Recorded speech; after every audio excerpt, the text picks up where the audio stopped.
This is verse 31 of the third chapter of the Gospel of John. We reach a point here which is somewhat disputed as to whether we are continuing to hear the discussion given by John the Baptist himself as he's continuing to respond to those who are worried about his reputation. Jesus has, of course, been baptizing in a place independent of John's baptism, and that's giving rise to this concern about John and his status and so on.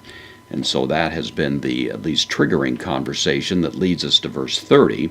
Now verse 31 could be a continued discussion from John the Baptist himself, although some commentators think that it represents insights that may be a little advanced of what John the Baptist would have been expected to say. Others think that John the Baptist was fully cognizant of the matters that he voices here.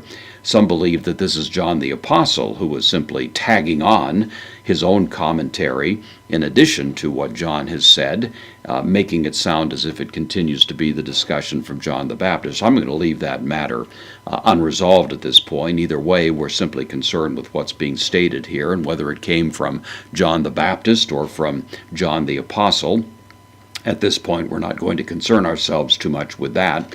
But what is said, of course, is of great importance. Ho is the article. This is the masculine, singular, nominative. The coming.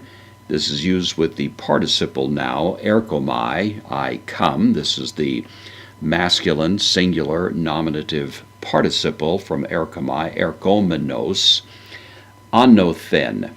The from above is the meaning of that. It's an adverb, indeclinable. The from above coming one, literally, the one who comes from above. Then this is a preposition, epano, takes the genitive. Ep means over and ana means above, so this is a strong preposition suggesting from above. So the one who comes from above is above. Panton, all things. Esten is the verb of being from eimi, third person singular. So the one who comes from above is above all things.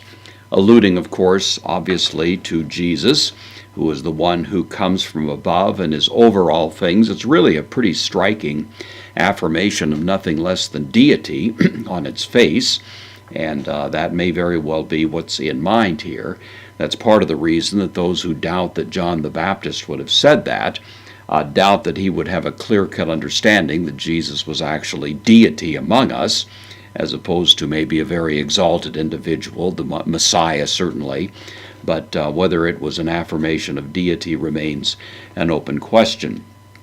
Continuing in any event, ho, the same word is back here. The being, this is the verb of being. It's the participle form of eimi, so the being, ek tes geis, the being out of the earth, ek tes geis, repeating the same thing twice, esten. So the being out of the earth is.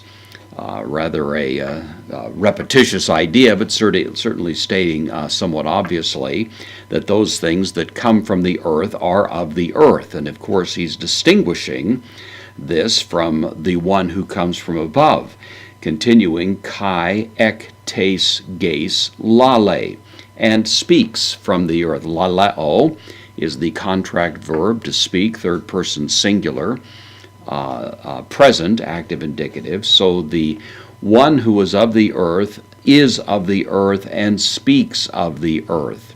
Is John saying this about himself, John the Baptist? Not clear, but certainly the affirmation here is that those who originate from the earth, they speak of earthly things, but of course there's a limitation on the horizon of their knowledge, whereas the one who comes from above is over all things and is going to, at least by the suggestion of the verse, be able to speak of those things. And John says as much here, ho ek tu orinu, the of or out of heaven coming one.